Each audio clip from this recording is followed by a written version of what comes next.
So today we're going to look at solving problems using the mechanical energy conservation law. The basic law is really just described right here, that the mechanical energy that we start with is equal to the mechanical energy that we end with. Your job when you're doing mechanical energy conservation problems is to choose the initial and final states, determine which forms of energy are present at those states, and write those equations, and then solve. The only time that you can use mechanical energy conservation is when you're dealing with systems in which there's negligible friction. Things like air resistance can be ignored and so forth. So here's an example where a 1,250 kilogram roller coaster rolls over a hill at position A with a speed of 11 meters per second. We want to know how fast it's traveling at B and then at C. So the way we're going to start this is by just using that general statement of mechanical energy conservation, which essentially says MEF is equal to MEI. In this case, the initial state is going to be at position A. At this point, what it has is both GPE as well as KE, since it's both elevated as well as moving. And then our final state that we're going to choose is down here at the very bottom. So we're going to look at the position B.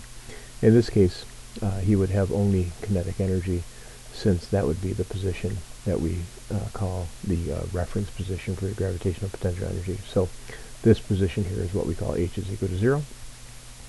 And we can see that the car starts about 25 meters up.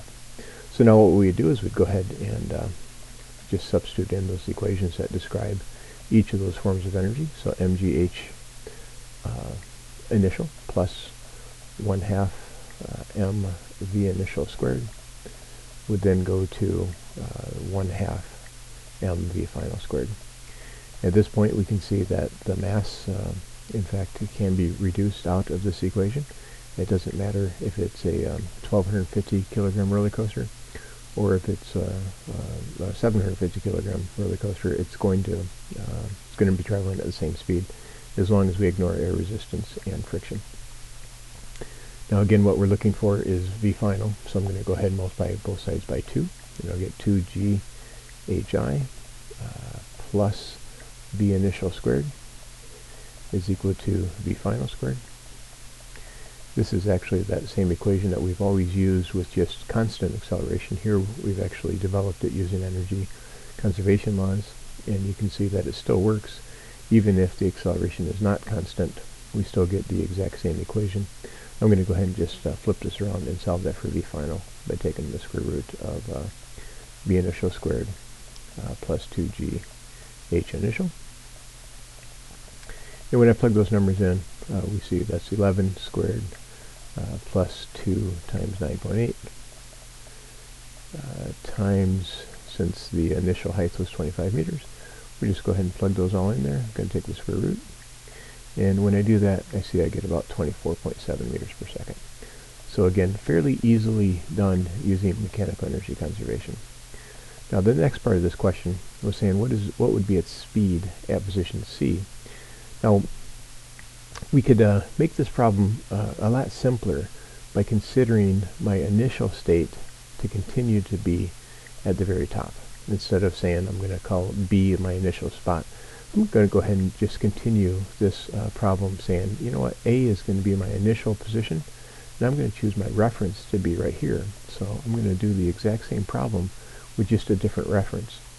When I do that, what you see is that I get the exact same statement that I had before, that mechanical energy is equal to mechanical energy final. And when I go through and write the equations out, I see I get the exact same thing. mg h initial plus 1/2 mv initial squared goes to 1/2 mv final squared. And if I choose my final position to be at position C, then I don't have any gravitational potential energy at the final position, and I get the exact same equation. The only difference is that H initial for this problem is equal to 10 meters, since they've only had a change in height of 25 to 15, only a change of height of 10. So delta H is just 10 meters for that second problem. I get the exact same solution what I find is that the final velocity here is, I think, about 17.8 meters per second when I do that for part C. And that's one example for you on how to use mechanical energy conservation. Let's do another one. Here I have a problem where a person's going to be pulled up on a ripcord swing and be released from about a 90-meter long chain that's at an angle of 70 degrees. And what we want to do, I'm going to go ahead and try to draw this one a little bit better here. I'm going to try to draw this situation a little bit easier to see here. This is them at the very bottom, and let's go ahead and draw a big object there at the very bottom. They're going to be pulled up by a rope of some sort to get them up to a point where they are at an angle of 70 degrees from the vertical, so a very steep angle. So that's 70 degrees. And here they are way up top here. That's 90 meters in length. That's 90 meters in length. And what we're going to do is we're going to use mechanical energy conservation again to determine that speed at the very bottom. So I'm going to set this up to say MEI is equal to MEF. In this case, my initial position is right up here at the very top, and that would be just gravitational potential energy since they're starting from rest. And at the very bottom, they're going to be traveling this way with a pretty high speed, and we just want to determine what that speed is. So that would be 1/2, I'm going to write that as KE final to begin with, and then we'll go ahead and substitute in some equations there. So I just write that as KEF, and now I can go ahead and write that as MGH initial goes to 1/2 mv final squared. Again, I see that the masses reduce. When I go ahead and solve that for V final, what I'll get is that V final is equal to the square root of 2GH initial. Now with a little bit of trigonometry, I'm going to go ahead and show you how I can get that. This right here is nothing more than 90 cosine 70, as we've looked at before, since this is a right angle, and that's an adjacent side to that 70 degrees. I can go 90 cosine 70 here. So this height,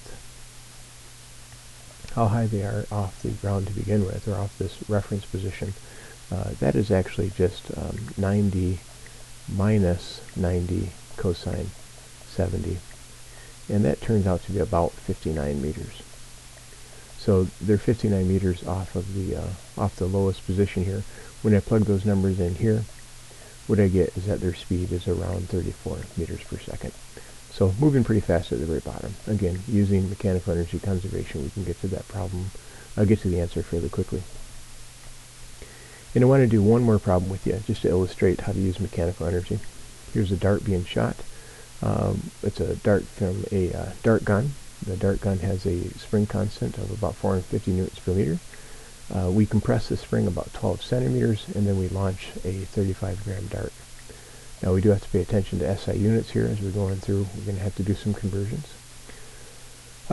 Two things I'm asking: how fast does a dart leave the barrel of the gun, and how high will it rise? So first thing we're going to do is we're going to use mechanical energy conservation to determine the speed that the dart leaves the gun. In this case, I'm going to choose my initial energy to be the elastic potential energy that's stored in the gun before release. And I'm going to choose the final mechanical energy to be the kinetic energy right after it leaves the gun. So before it's risen up, it's right after it leaves the gun, it's coming out with some speed, and I want to find that. So 1/2 k x squared is the energy that's stored in that spring. Is going to end up going to 1/2 mv final squared, and I'm going to look for solving that for v. So I can see that immediately I can cross out the halves. I get k x squared over m is equal to v final, and when I take the square root of both sides, I see that v final is just equal to square root of kx squared over m. I'm going to go ahead and plug in some numbers here, paying again attention to the units that I need. That'd be 450 newtons per meter would be the k value. X has to be converted into meters, so that would be 0.12 meters, and I'm squaring that. And then I'm going to divide that all by the mass, and the mass again has to be converted into kilograms. So so it'd be 0.035 kilograms. And when I go through and do that computation, I see that the speed coming out of the gun is about 13.6 meters per second. Now for this last question, I'm asking how high it rises. Now in this case here, I do have to deal with velocity components here.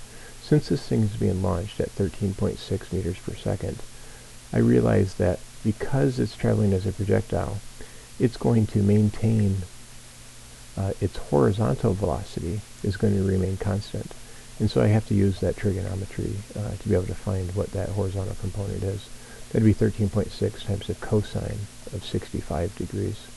So when I do that, I see that the horizontal velocity is going to be 5.75 meters per second is how fast it's traveling horizontally. So at the very top of its motion, it's still traveling this way at 5.75 meters per second.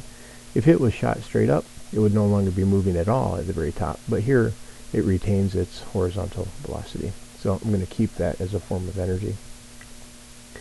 Now, to determine how high it goes, I'm going to go ahead and start again with mechanical energy initial goes to mechanical energy final. In this case, I'm going to go ahead and choose the mechanical energy initial to be the velocity, or the kinetic energy that it has right after it's fired from the gun, which is what I computed right up here, 13.6 meters per second. And then at the very top, it has MGH, and that's what I'm going to look for, is MGH final, but it still has some kinetic energy, and that's because it's still moving in the x direction. And so I'm going to use the x component velocity that I computed over here for its kinetic energy. Now I'm looking for the height that rises. I can see that the m's reduce, and I can go ahead and manipulate this equation to be able to get hf all by itself.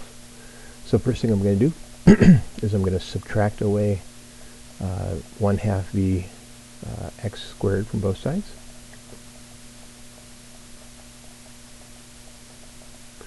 Is equal to gh, and then since I'm looking for h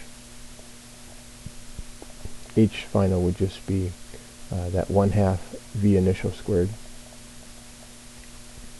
minus 1/2 v x squared all over g. And with some quick calculation here, we can determine exactly what that is. And that turns out to be about 7.7 meters is the maximum height that it achieves. And again, the tricky part here was recognizing that we still ended up having some kinetic energy up at the very top. Now that's all I was going to do as far as mechanical energy conservation problems.